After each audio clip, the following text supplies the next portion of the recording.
हर हर महादेव। आज हम शुरू कर रहे हैं श्रावण महात्म का पहला अध्याय। तो सावन शुरू हो गया है। भगवान भोले पर जल चढ़ाइए और पुण्य कमाइए, गरीबों की ज़्यादा से ज़्यादा मदद कीजिए। पहला अध्याय, सूत जी का कथन।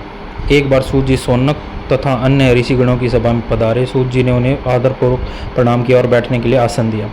उनके बैठने के बाद मुनि श्रेष्ठ शौनक जी ने सूत जी से पूछा, हे प्रभु, हम सब मुनियों की इच्छा हो रही है कि आप हमें कोई ऐसी कथा सुनाइए जिसे सुनकर हम सब तृप्त हो जाएं। हमने आपके मुख से अनेक आख्यान सुंदर आनंद प्राप्ति किया है। आपके मुख से हमने तुला राशि का सूर्य होने पर कार्तिक मास का महत्तम, मकर राशि का सूर्य होने पर माघ मास का महत्तम, मेष राशि का सूर्य होने पर वैशाख मास का महत्तम सुना है। अब इन मासों से भी उत्तम कोई मास हो तो हम उसका महात्मा सुनना चाहते हैं। शौनक जी का आग्रह सुनकर सूत जी बड़ी प्रेम पूर्ण शब्दों में बोले, श्रोताओं, मैं निम्न 12 गुण होने चाहिए। धम्भ रहित, आस्तिक बुद्धि, सठता रहित, परमात्मा में भक्ति, भगवत चर्चा सुनने की तीव्र इच्छा, नम्रता, ब्राह्मण, भक्त, सुशील स्वभाव, धैर्यवान, पवित्र, तपस्वी तथा दोषारोपण सहित ये सब गुण आप सज्जनों में विद्यमान हैं। इसलिए मैं प्रसन्नतापूर्वक आपको तत्व की बात सुनाता हूँ। एक बार ब्रह्मा पुत्र संतक कुमार ने भगवान शिव से पूछा, हे महादेव, हमारे हृदय में ऐसे मास के महात्म को सुनने की इच्छा हो रही है जो सब मासों में श्रेष्ठ हो। उस मास में कर्मों के करने से अनंत फल की प्राप्ति होती है। संसार के कल्याण के लिए ऐसे मास के सभी धर्मों का वर्णन विस्तार पूर्वक बताने की कृपा करें। भगवान शिव ने सनत कुमार की इच्छा सुनकर कहा, वर्ष के 12 महीनों में श्रावण मास मुझे सबसे अधिक प्रिय है। पूर्णिमा को श्रवण नक्षत्र का योग हो जाने से इस मास का नाम श्रावण पड़ा है। श्रावण मास में सिद्धि प्राप्त होने के कारण इस मास का नाम श्रावण पड़ा है। आकाश के समान स्वच्छ हो जाने से नभा नाम कहा। श्रावण मास के फलों को कहने के लिए ब्रह्मा जी हुए। इसका महात्म्य देखने के लिए इंद्र हुए। भगवान अनंत ने इसके फल को कहने के लिए 2000 जीवा धारण की थी। इसलिए श्रावण मास के धर्मों की गणना करने के लिए पृथ्वी पर किसी में भी समर्थ नहीं है।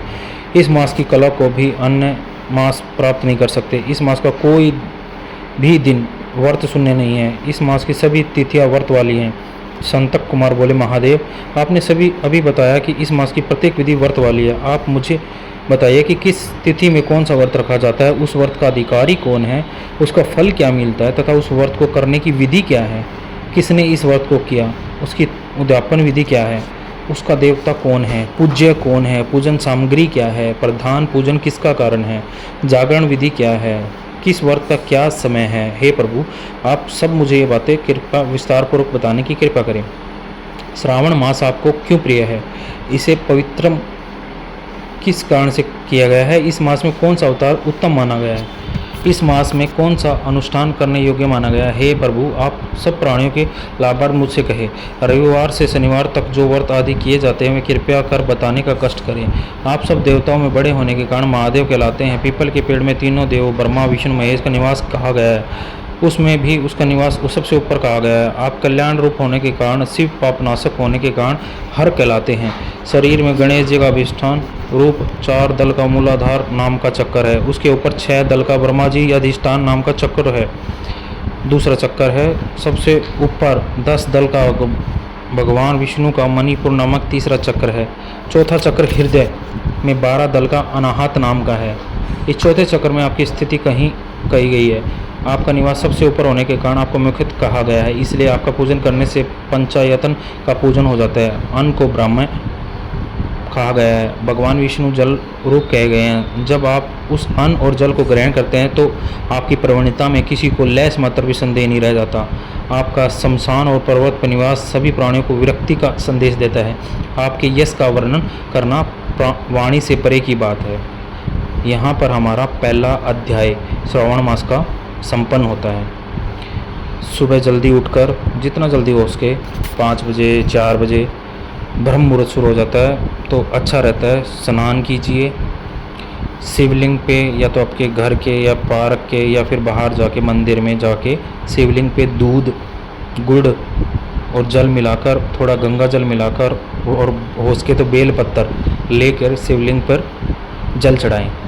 आपकी हर मनोकामना पूरी हो, मैं भगवान महादेव से ही विनती करता हूँ। संसार में शांति बने रहे और अपनी सेहत को सबसे ऊपर रखें। जो आपका है आपके पास रहेगा, जो आपका नहीं है वो कितना भी कोशिश कर लें आप, कोशिश करना ज़रूरी है, करें, लेकिन इतनी ही करें जिसमें आप खुद को ना खो दें। तो प्यार करो तो खुद के शरीर से करो, आत्मा से करो, और सबसे ज़रूरी तो महादेव से करो या फिर कान्हा से करो। हर हर महादेव, शंभ सदाशिव। ओम नमो भगवते वासुदेवाय नमः। जय श्री हरि।